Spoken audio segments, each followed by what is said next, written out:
Good morning. Welcome to watch the first video of corporate finance.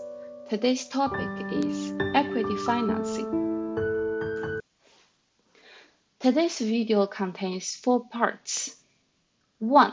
Major sources of equity financing for private companies. 2. The initial public offering. 3. IPO puzzles. 4. The seasoned equity offering. Let's get started. There are mainly 4 types of investors when it comes to equity financing for private companies.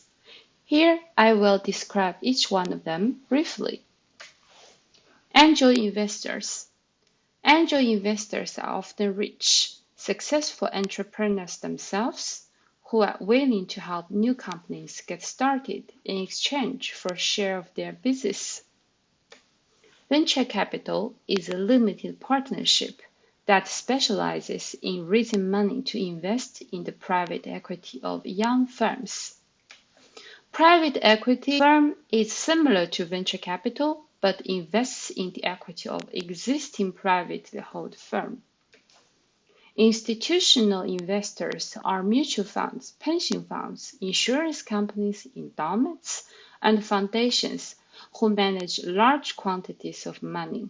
They can invest directly in private firms or indirectly by becoming limited partners in venture capital or private equity firm. In addition to the 4 major investors, there is one more type of investors known by the name corporate investor. While the major 4 are primarily interested in the financial return, the latter might invest for corporate strategic objective. For example, Geely's investment in Volvo cars. In the next slide, we will start to talk about IPO. The process of selling stock to the public for the first time is called an initial public offering, IPO. First of all, what are the advantages and disadvantages of taking an IPO? 2 major advantages: greater liquidity and better access to capital. 2 disadvantages: lack of ownership concentration, meaning that the shareholders of the company becomes widely dispersed. Costly and time-consuming, both for the IPO process and for the compliance after the IPO process is completed. Now, let's take a look at 2 types of IPO offering. In a primary offering, the company issued new shares to raise new capital. In a secondary offering, the current shareholders of the company sell existing shares to the general public. Lastly, let's take a look at 3 approaches that an underwriter can take to process an IPO. First approach, best efforts IPO. By taking this approach, the underwriter sells the stock for the best possible price at the risk of the deal might be called off. This sometimes been taken for a smaller IPO. The second approach, firm commitment IPO. In this approach, the underwriter purchases the entire issue at a slightly lower price than the offer price and then resells it at the offer price. This is the most commonly used approach. And also have this approach called auction IPO, and the underwriter lets the market determine the price of the stock by auctioning off the company. This is seldomly being used. For people who are not familiar with this topic, they may wonder what is an underwriter, and I will explain it in the next slide. The company hires underwriters for managing the IPO deal.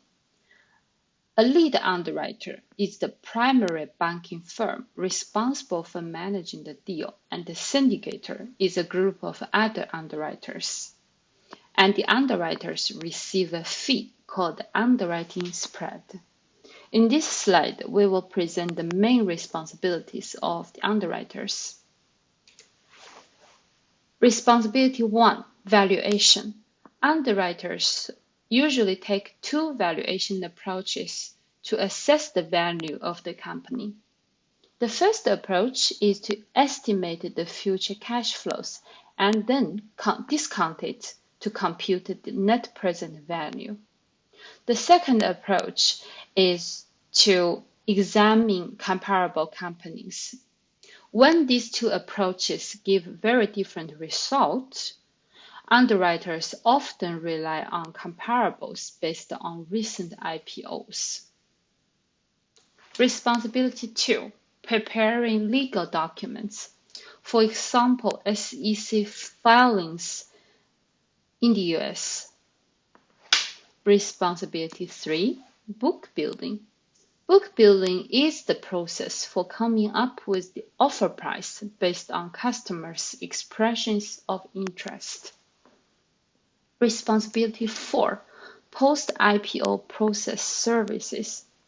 After the IPO process is completed, the lead underwriter usually makes a market in the stock and assigns an analyst to cover it. By doing so, the underwriter increases the liquidity in the secondary market. IPO puzzles are the characteristics of IPOs. Puzzle financial economists and are relevant for the financial manager. Puzzle 1. IPOs are generally underpriced. Usually, underwriters set the issue price a little bit lower so that the average first-day return is positive. Who benefits? The underwriters and investors who manage to buy stocks at the IPO price. Who bear the cost? The pre-IPO shareholders. So if you own shares of a company that is about to go IPO, don't sell your shares at the IPO price. But also keep in mind that the pre-existing shareholders might be subject to a period of lockup, meaning that they cannot sell their shares for a certain period after the IPO. Puzzle 2. The number of issues is highly cyclical. This is not particularly surprising. One would expect there to be a greater need for capital in times with more growth opportunities. Puzzle 3. The costs of an IPO are very high and not sensitive to the issue size. Puzzle 4. The long-run performance of a newly public company, meaning 3 to 5 years from the issue date, is poor. Due to time constraints, I will not further explain the reasons behind these IPO puzzles, but if you're interested, leave a comment and I could consider to make another video to explore the topic of IPO puzzles in detail. Once the IPO is completed, the firm becomes a listed firm. And when listed firms return to the equity markets and offer new shares for sale, this offer is called a seasoned equity offering, SEO. SEO follows many of the same steps as for an IPO. The main difference is that since there is already a market price exists for the stock, so the price setting process is not necessary. There are two kinds of SEO. Cash offer, the firm offers new share to investors at large. But if it is a rights offer, then the firm offers new shares only to existing shareholders. SEO is cheaper than an IPO, but still very costly. So that's the end of today's video. Thank you very much for watching and wish you a nice weekend.